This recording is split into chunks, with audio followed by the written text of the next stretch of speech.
Hi everyone, in front of me I've got iPhone with iOS 26 and let me share with you how to disable App Store installations.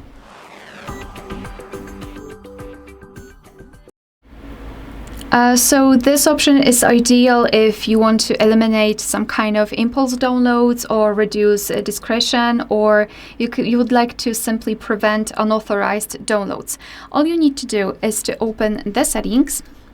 Right here, let's scroll and find screen time.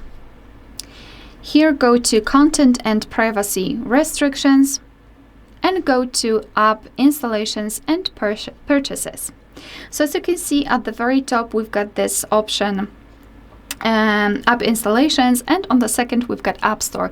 So just tap on it and mark don't allow. Thanks to it, you will simply block the ability to actually download anything from the App Store. You can also tap on installing apps and also set on don't allow.